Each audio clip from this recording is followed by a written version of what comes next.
Irmãos queridos, eu quero saudá-los com a paz do Senhor Jesus. Tributar a Deus louvores em gratidão pelo privilégio e pela oportunidade ímpar que os céus me concedem. A bênção, a graça, a paz, a saúde, a comunhão, para que pudéssemos estar reunidos no propósito único de tributar a Deus um culto, render a Ele louvores e declarar que Ele é o Rei da Glória. Bom estar aqui, retornar a esta igreja. Pastor Doutor Elias Cardoso, missionária Lígia, toda a diretoria do Ministério de Perus, diretoria da Almademp, a pessoa do pastor Flávio Pena, que se estende a todos os pastores que compõem esta diretoria, no qual nutrimos um carinho, uma estima. Já tive o privilégio de servi-los em algumas oportunidades, e cooperar, cultuar com o Ministério de Perus é sempre muito bom. Deus seja louvado por cada um dos senhores. Estar com minha casa, minha família e amigos que ao longo desse trajeto ministerial nós vamos conquistando, e é sempre um prazer revê-los. Quem trouxe Bíblia Sagrada, diga glória a Deus. Salmo 24 é o texto, tema, e também é o texto que eu quero observar, ministrar, algo que Deus inseriu no meu coração neste tempo que me foi presenteado. Salmo 24,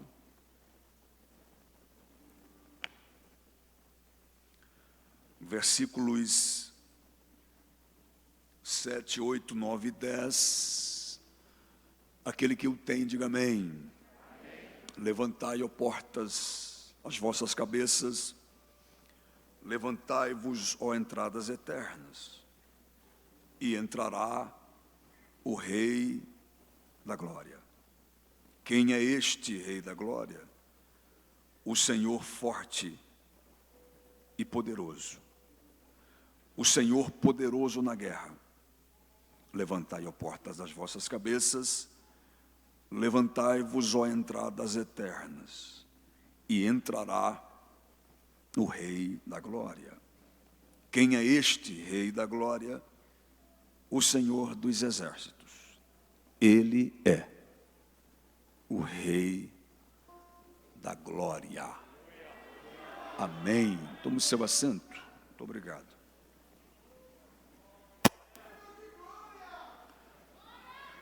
Meninas e meninos, coral, Almademp, componentes,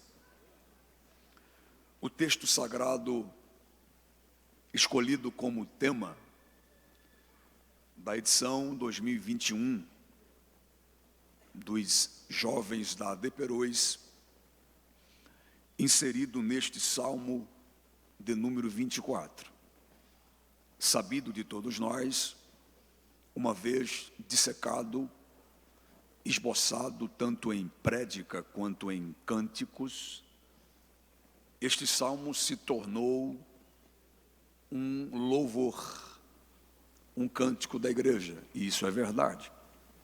A dinâmica, a didática, a poesia e a teologia dos salmos nos chama a atenção, e é interessante demais.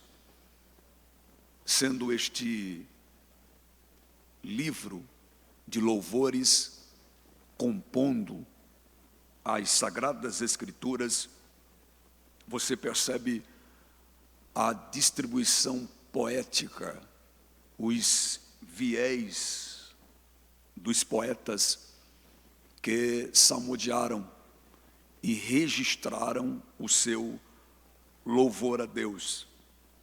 É interessante nós pensarmos na divisão deste livro, ou destes 150 salmos, porque você observa as diferentes culturas, os diferentes períodos da história, e todos eles extremamente dependentes do Deus, o Todo-Poderoso, em algumas situações queixosas, mas de fato reconhecendo nesse livro ínico a soberania, a grandeza e a glória do Deus, o Todo-Poderoso.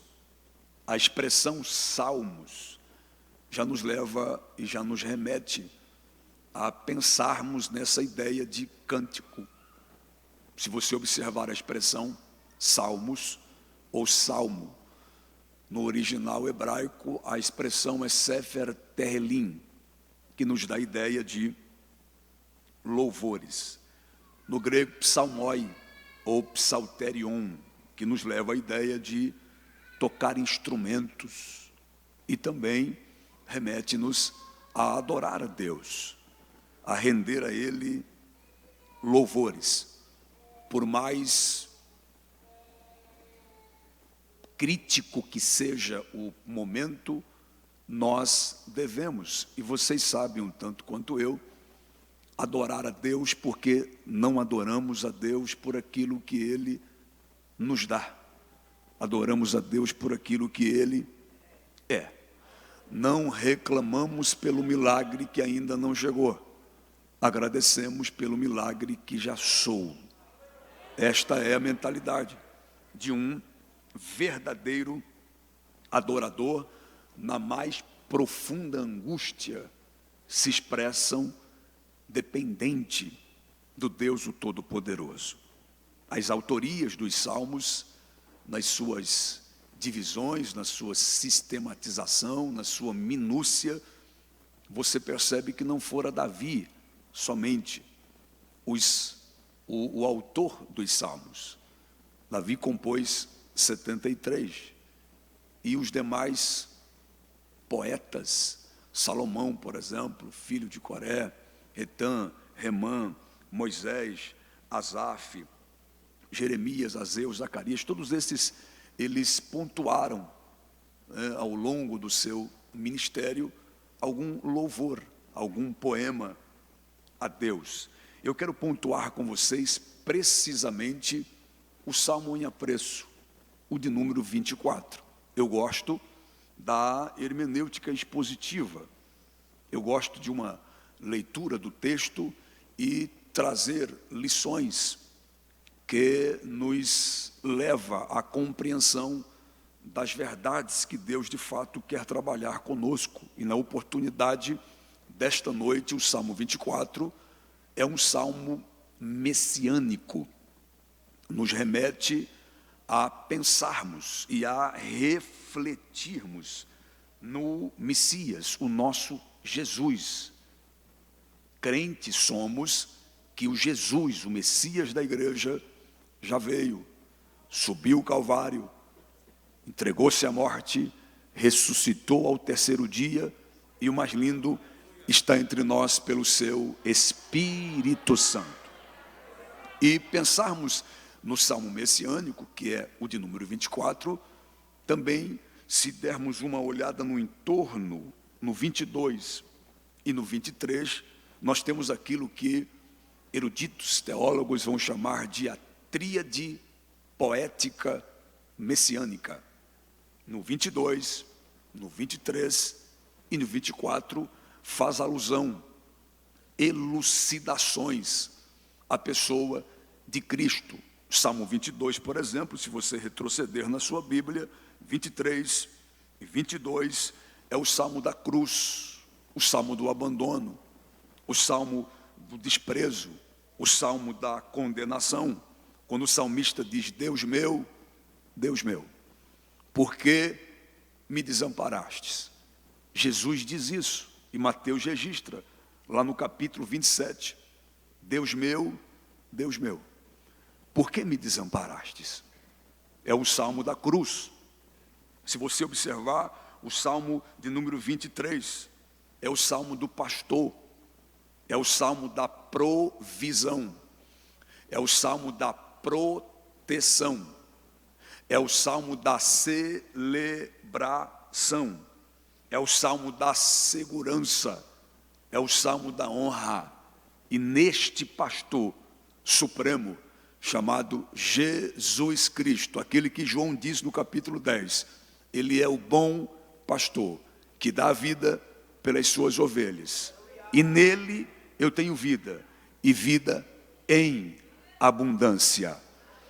Salmo 24 nos leva a refletirmos no Jesus, um Jesus glorioso, um Jesus que venceu a morte, um Jesus que o salmista pontua, e é o tema do congresso, ele é o Rei da Glória. Bendito seja o nome do Senhor.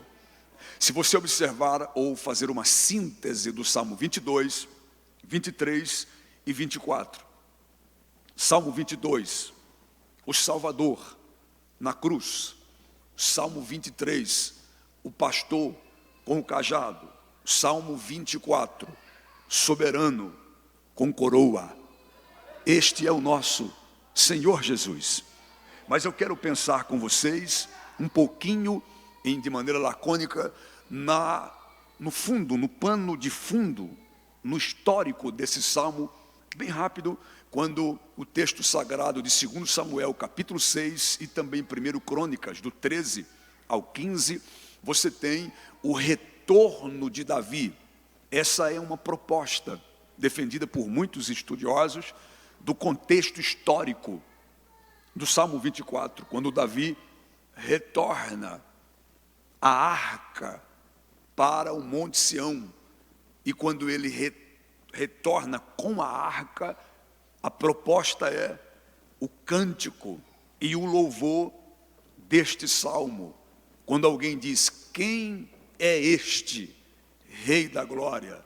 Levantai, ó portais eternos, levantai as vossas cabeças e deixe entrar o Rei da Glória. É o salmo composto dentro dessa proposta para esse tempo, na literalidade dos fatos. Agora, na pontuação messiânica e profética e interpretativa por nós aqui esta noite, este salmo é o Cristo que venceu na cruz, e também é o Cristo que retornará e arrebatará a sua igreja. Ele é o Rei da Glória. O versículo de número 1, você observa com muita clareza, quando o salmista diz: do Senhor é a terra e a sua plenitude, o mundo e aqueles que nele habitam, porque ele afundou sobre os mares e afirmou sobre os rios. Ele é o Criador de todas as coisas.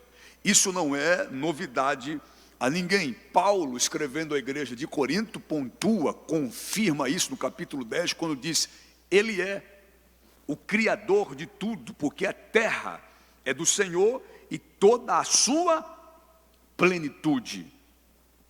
Estão querendo, e alguns até já deram, a entidades cachoeira.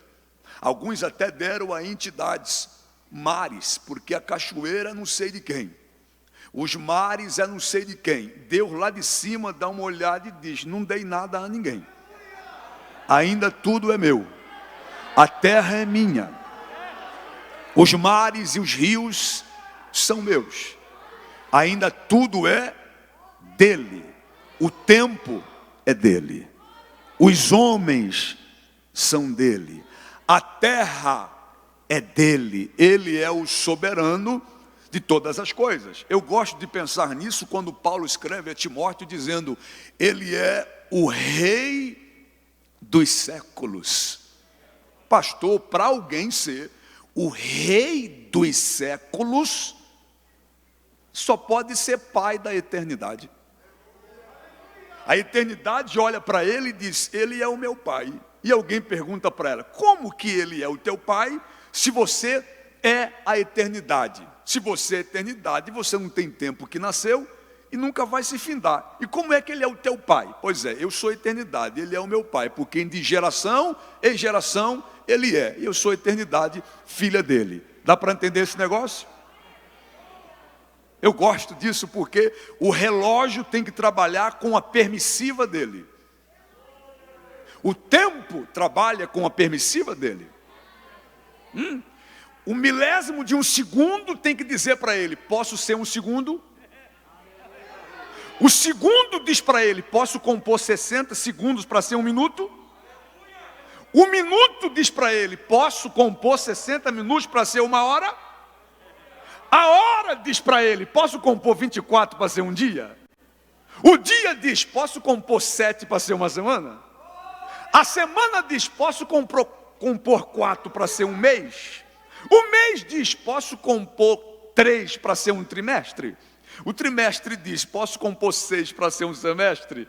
O semestre diz: posso compor 12 para ser um ano? O ano diz: dá para ser 10 para ser uma década? A década diz: dá para ser 10 para ser um século? Por quê? Porque é ele que manda no tempo, ele que manda no tempo, ele que manda no tempo, ele que manda. Eu trouxe uma palavra simples para o coração de alguém. Se é ele que manda no tempo, por que você quer desistir dizendo que o tempo acabou? Ele é o Senhor do mundo, dos homens, tudo quanto nela, na terra, habita. Ele é o Criador poderoso de todas as coisas. Aí você observa essa introdução de canção do Davi, dizendo assim: do Senhor é a terra. É como se Davi introduzisse a canção dizendo assim: gente, tudo é dele. A glória é dele. A honra é dele e o domínio é dele.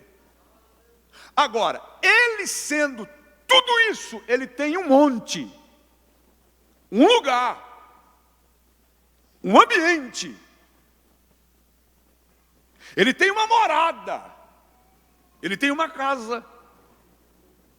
Ele tem um endereço. Só que ele é soberano e não egoísta. Ele é soberano e não orgulhoso. Por que salmista? Porque ele está dizendo: quem é que quer subir nesse monte comigo? Aí ele canta o verso 3. Quem subirá no monte do Senhor? Quem estará no lugar santo? Esse é o endereço do ser do verso 2 e 1. Então o ser do verso 2 e 1 tem um endereço, que é o monte santo. E ele está dizendo: quem subirá? E ao tempo em que subir, pode estar. Não é só subir e descer, pode subir e ficar. E nós temos um grande problema na estadia. Queremos ir, conhecer e descer. Ele diz: não, aqui o negócio é vir e ficar. É uma condicional, por exemplo, se você remeter num outro texto, você considera Atos 1, por exemplo, quando diz: mas recebereis a virtude que há de vir sobre vós e semeeis testemunha. Você conhece o texto. Agora, ficai aqui. Então, a condicional para receber a virtude é estar, é ficar. E nós temos um problema hoje com permanência. Ele diz: quem quer subir? Quem subirá? Pastor, como é que eu entendo aqui esse verso, esse Salmo 24, do verso 3? Se você retroceder um pouquinho, lá no 15, você começa entendendo quem é estes que podem subir no monte. Olha só o verso 15. O 15, muito simples, muito conhecido, diz o texto. Verso de número 15. Senhor, quem habitará no teu tabernáculo? Quem morará no teu santo monte? Aquele que anda na sinceridade e pratica justiça e fala verazmente segundo o seu coração. Aquele que não difama com a sua língua, nem faz mal ao seu próximo, nem aceita nenhuma afronta contra o seu próximo. Aquele a cujos olhos é réprobo e desprezado, mas honra os que temem o Senhor. Aquele que mesmo que jure com dano seu, não muda. Aquele que não empresta o seu dinheiro com usura, nem recebe peitas contra o inocente. Quem faz isso nunca será abalado. Irmão, quer uma cartilha mais clara que essa?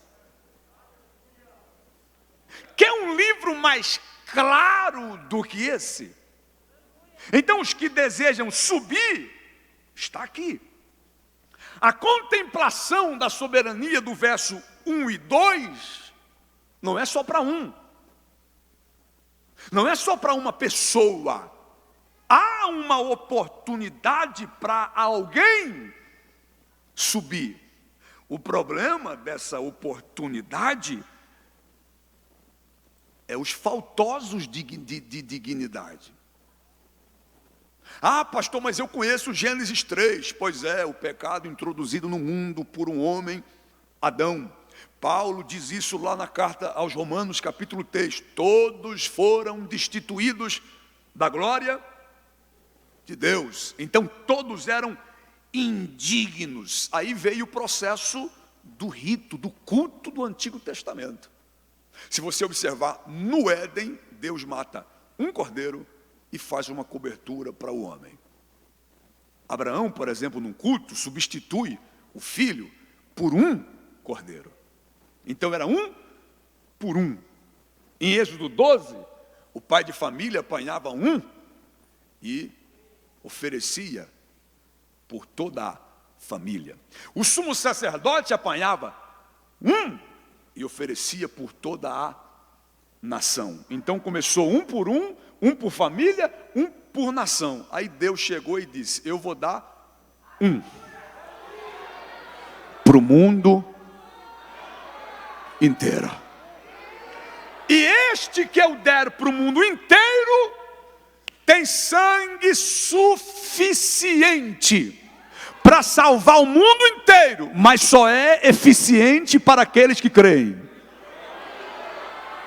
Eu quero repetir essa palavra para o coração de alguém. O sangue de Jesus é suficiente para salvar o mundo inteiro, mas só é eficiente para aqueles que creem. Não tem essa ideia de que todas as religiões levam a Deus. Olha, pastor, todas as religiões levam a Deus. É mesmo? Verdade relativa ou parcial? Todas as religiões levam a Deus, vírgula, como juiz, porque como pai, só o cristianismo. Só Jesus leva o homem a Deus como pai. Então, você observa que há um convite. Quem subirá? Aí o verso 4, se você observar comigo, o verso 4 responde, é um paralelo com o Salmo 15. Agora isso me remete ao Novo Testamento, quando João Batista aparece. Você conhece o texto? João Batista aparece 400 anos depois da última palavra, da última voz e da última fala de Deus. É chamado o tempo do silêncio. Agora imagine 400 anos silencioso. E o pessoal dizendo: Deus está calado, né? Deus não fala com a gente, né? Quando ele voltar a falar, você vai ver o que ele vai dizer. Ele vai dizer assim, ó: que saudade que eu estava de vocês. Para surpresa dele, João aparece dizendo assim, ó: raça de víboras!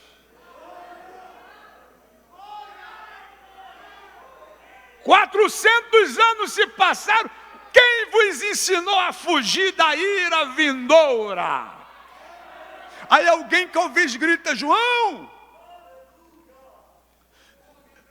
o que eu tenho que fazer para eu, abre aspas, subir no Monte Santo? Eu fico imaginando me permita a palavra coloquial, o arraso que João fazia. Um sujeito estapafúrdio, estranho, com uma dieta estranha, pregando uma mensagem terrivelmente forte, e o pessoal dizendo, essa mensagem não é pública, aqui na cidade não funciona. João diz, vou para o deserto e o povo vai para lá. Bora. E foi mesmo. E o povo acompanhou. Aí o pessoal ficou curioso. Quem será esse rapaz? Aí chegaram lá. Vem cá, você é o Elias? Não, isso não. Você é o Moisés? Não, isso não. Você é o Messias? Não, isso não. Então quem é você? Eu sou o João. O João é o Batista. Eu batizo. Mas vem cá, você é só o João? Então pode botar aí. Vocês vão levar essa notícia para alguém? Os nossos maiorais querem saber. Então leva a notícia lá. João, a voz. O pessoal deu uma olhada e disse, se esse sujeito aí só é a voz, faz um estrago todo, imagine quando todo o corpo chegar. E chegou. Chegou quando o João está lá, próxima víbora, próxima víbora. De repente João para e diz,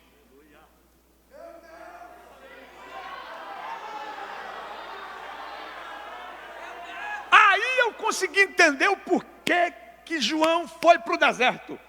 Porque a corrupção, a politicagem no templo, não dava sensibilidade para reconhecer a aptidão do verdadeiro cordeiro. João era de linhagem sacerdotal, os céus se manifestam e diz, vai para o deserto. Porque lá no deserto, você é de linhagem sacerdotal, você vai reconhecer quem é o verdadeiro cordeiro, que tira o pecado. Aí ele gritou, eis ali!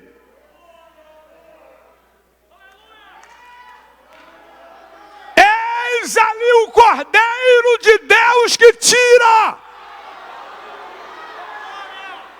Como se João estivesse dizendo, vocês precisam aceitar o sacrifício dele. Olha só.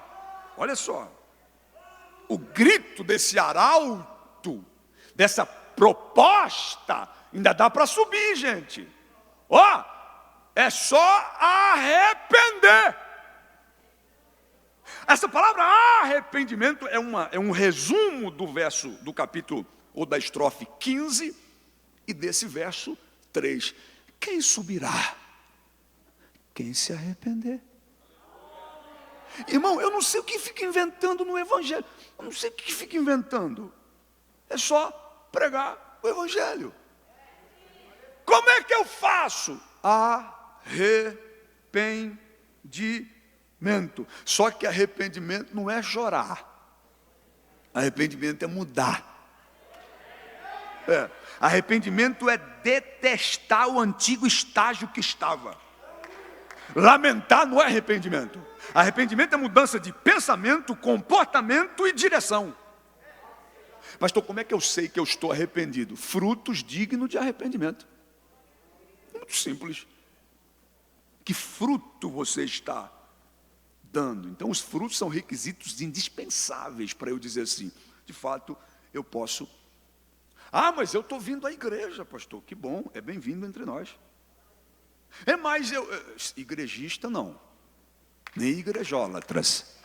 Mas agora eu sou religioso. Pois é, religião muda a rotina, cristianismo muda a vida. Cristianismo muda vida. A proposta que eu tenho para o coração de alguém, presencial e online, é que o cristianismo muda vida. Jesus quer mudar a sua vida. Quem subirá? Os que cantam bem? Não. Os que pregam bem? Não. Os que entram no movimento? Não. Subirão aqueles que aceitarem a Cristo como Senhor e Salvador, e professará que Ele é o único perdoador de todos os pecados. Agora vem cá. Eu posso subir por mim mesmo? Não. Consigo subir pelas minhas próprias ações? Também não. Por quê? Porque aqui não funciona meritocracia. Fulano é tão bonzinho, bonzinho. E aí? Só bonzinho. Fulano é empático. E aí? Empático. Fulano é simpático. Simpático. Tudo contexto de relacionamento interpessoal em sociabilidade saudável e agradável. Cristianismo é arrependimento. E ele continua dizendo e responde o verso 4. Aquele, muito lindo esse verso, que é limpo de mãos. Aquele que é o quê?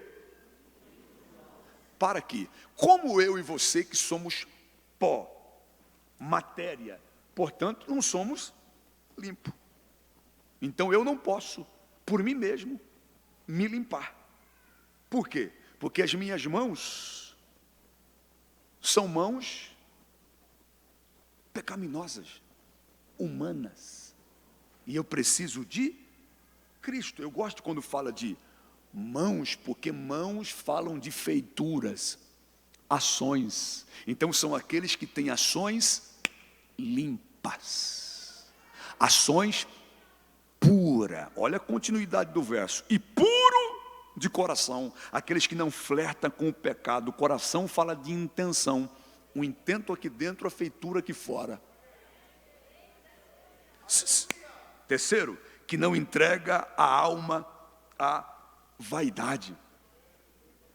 E quando se fala de vaidade, pensamos só na questão da performance, da apresentação, do estereótipo. Agora pense comigo em vaidade como uma mentira, uma nulidade.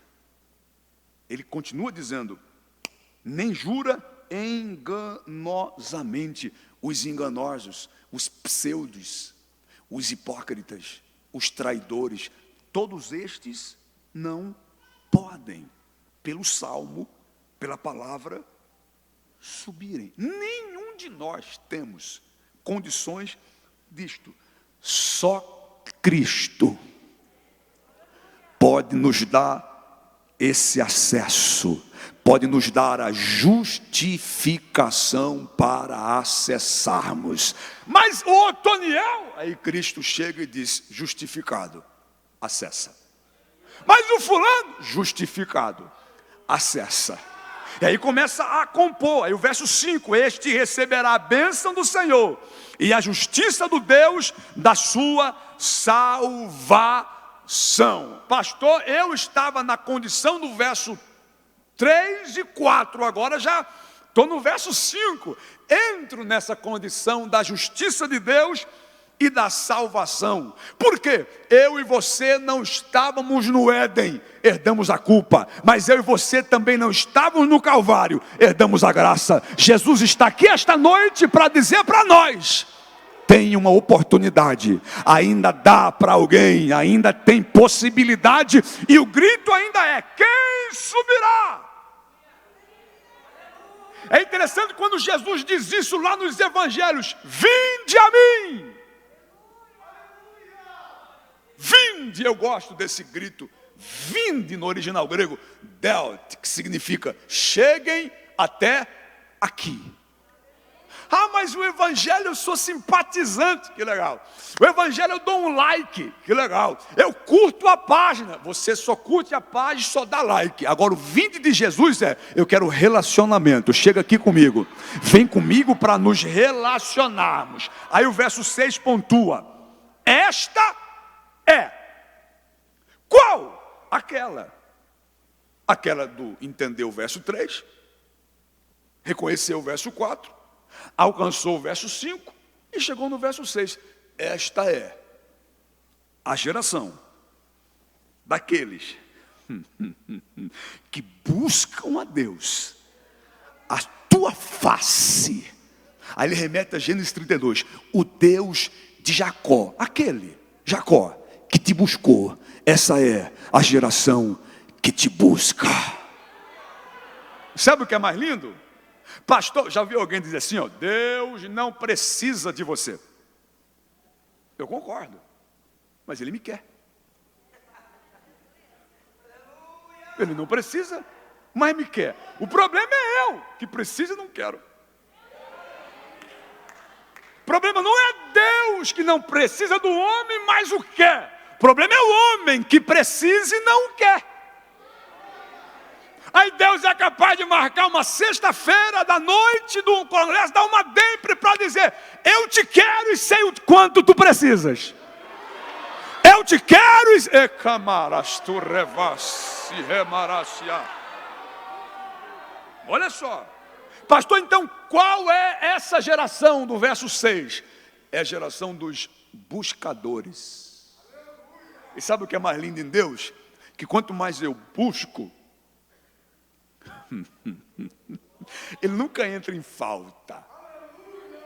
Nunca um anjo aparecerá de madrugada e vai dizer: a cota do estoque já deu. Por hoje, chega. Na nossa planilha de saída, já está bom de bênção essa madrugada. Volte na próxima. Não, com Deus é assim: quanto mais eu mergulho, mais fundo. Quanto mais eu quero, Ele me dá. Quanto mais eu desejo, mais eu alcanço. Deus trouxe alguém aqui. Tem alguém sedento disso? Tem alguém faminto disso? Tem alguém que busca isso? E eu começo a encerrar. Olha o versículo de número 7. É interessante as plataformas, né, que vem formando os versos. Aí no 7 há um grito. Permita-me conjecturar o 6. Tem alguém aí que busca? Aí eu: tem. Tem alguém aí que deseja mesmo?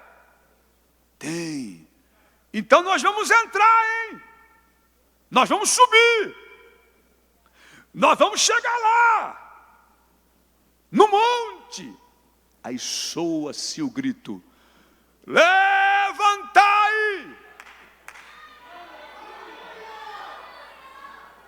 Ó portas das vossas cabeças. Eu gosto dessa palavra, levantai.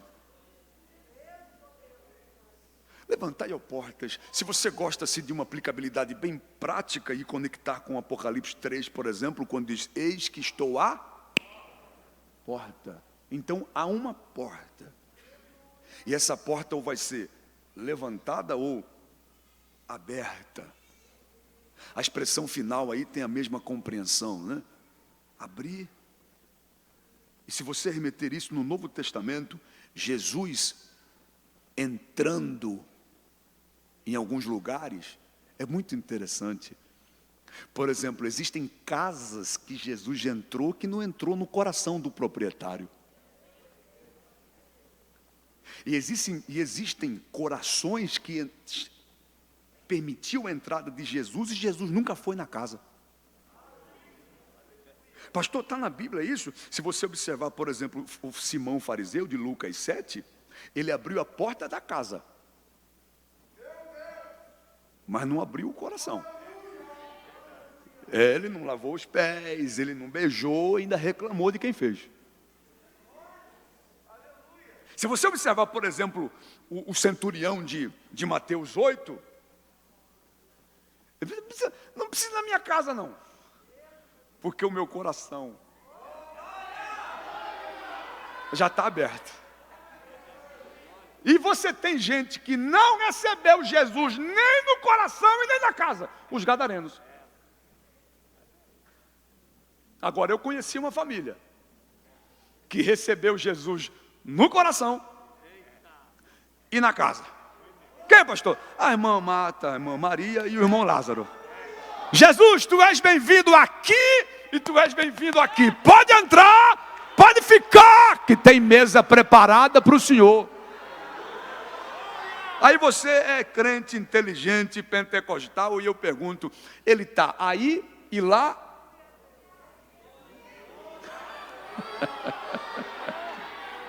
Está aí e lá? Pastor, aqui na igreja eu dou lugar, mas lá na minha casa quem manda sou eu. Pastor, aqui na igreja eu dou lugar, mas lá em casa quem... Não, o Jesus daqui. É o Jesus daqui. E também é o Jesus de lá. E alguém pergunta: quem é este? Você pode fazer essa pergunta, por favor? Quem é este? Vamos lá mais uma vez? Você percebe que essa é a senha? Se alguém dizer assim, ó, eu quero entrar. Alguém diz, mas você sabe quem é ele? Ah, não, então não dá para entrar, porque só entra quem reconhece ele. De Gênesis a Apocalipse, você sabe que ele está em Gênesis, em Êxodo, você sabe. Agora, eu gosto do João, o apóstolo. Quando pontua o seu evangelho, ele vai dizendo quem ele é. No capítulo 1, ele diz, ele é o verbo encarnado. No 2, ele é a transformação da água em vinho. No 3, ele é o novo nascimento para Nicodemos. No 4, ele é a água da vida para a samaritana. No 5, ele é o trabalhador. No 6, ele é o multiplicador de pães e peixes. No 7, ele faz fluir fontes de água que jorra para a vida eterna. No 8, ele é a luz do mundo. No 9, traz luz aos cegos. No 10, ele é o pastor que dá vida e vida em abundância às suas ovelhas. No 11, ele é a ressurreição de Lázaro. No 13, ele é o servo que lava os pés dos discípulos. Agora, no 14, ele é caminho. E esse Jesus do caminho, é tão lindo isso, porque Jesus nunca foi uma estação. Nunca alguém pode dizer, cheguei. Pronto. Não, é o caminho. Aceito e continuo fluxo. Caminho. Irmão, e Jesus, além de ser caminho, ele andava mesmo no caminho. Pensa num homem que andou. Jesus andou, mas andou tanto que um dia até andou em cima das águas. Ele é Jesus. Por isso que com ele não funciona crente parado. Caminho. Aí alguém diz, que mais? Ele diz, verdade. E vida. Então ele é o caminho aqui no original, Rodós. Ele é a única rodovia que não causa morte, leva a vida. O nome dele é Jesus. Quem é este? Paulo diz, é um mistério de Deus aos irmãos de Colossos. Quem é este? É um anunciado. É um anunciado nos vaticínios proféticos. Quem é ele? É o encarnado que João disse. Quem é ele? O crucificado no Calvário. Quem é ele? O ressurreto de Atos 1. Quem é ele? O glorificado que voltará e arrebatará a sua igreja. Eu termino aqui a minha oportunidade pontuando aos irmãos. Quem é este Rei da glória? Rei, aquele rei que Mateus escreve aos judeus. Então Mateus vai pontuando a genealogia, começando assim, ó, filho de Davi, vírgula, filho de Abraão. Eu disse, espera lá, o Abraão é antes do Davi. Por que botou filho de Davi? Porque para judeu entender que ele era rei, tinha linhagem real, tinha que botar que ele era filho de Davi. E tão interessante que Deus, Jesus, é imparável. Jesus é o quê? Quando ele quer fazer, não existe homem, não existe governo, não existe sistema, não existe nada que possa interrompê-lo. Então ele é imparável. Agora, um clamor de um cego parou Jesus. Jesus, filho de Davi. Jesus para e diz, alguém me chama, alguém está me chamando. É um cego, cala a boca, cego, cala a boca. Não, alguém me chama. Vocês têm olhos e não sabem quem eu sou. Ele não enxerga e já viu que eu sou rei. Por que que ele é rei? Por que que ele é rei? E eu encerro agora. Porque ele venceu. Ele venceu. E você percebeu que crente é um negócio, me permita a expressão, crente é um negócio de doido. Ele viaja mais de 15, 20 horas para ir até um túmulo tirar uma selfie com nada.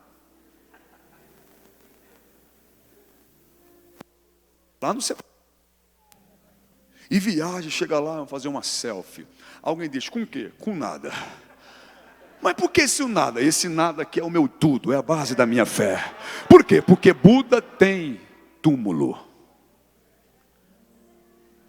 Confúcio tem túmulo cheio. É lindo demais quando você vê Jesus na cruz. Porque Jesus na cruz está lá com o pecado de todos os homens. Então a cruz está cheia. A cruz está pesada. Isso foi na sexta. Cruz cheia e cruz pesada. Porque no domingo de manhã, sepulcro vazio e eu cheio de esperança, de paz, de vida, de verdade. Oh, glória ao nome do Senhor Jesus. Ele morreu na cruz, mas ao terceiro dia ressuscitou.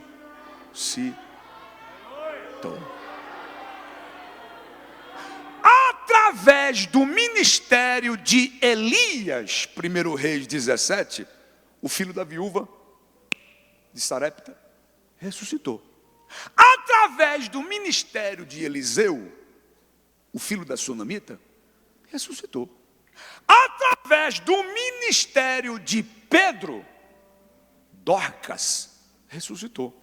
Através do ministério de Paulo, Eutico ressuscitou. Através do ministério de Jesus, filho da viúva de Naim, e o Lázaro ressuscitou. Eu fiquei perguntando, através do ministério de quem que Jesus ressuscitou?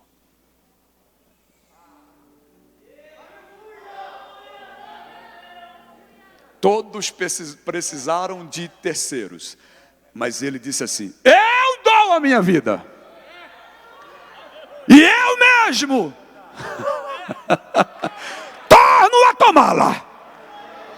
Como quem diz, eu me entrego à morte, mas ao terceiro dia, eu mesmo ressuscito. Ele é o rei, você pode ficar de pé, ele é o rei. Levantai, ó portas, as vossas cabeças e deixa entrar o rei da... Sabe o que é mais lindo?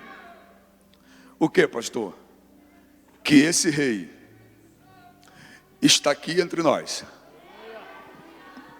Está aí nas redes sociais, dizendo para alguém, eu quero entrar e mudar a tua história.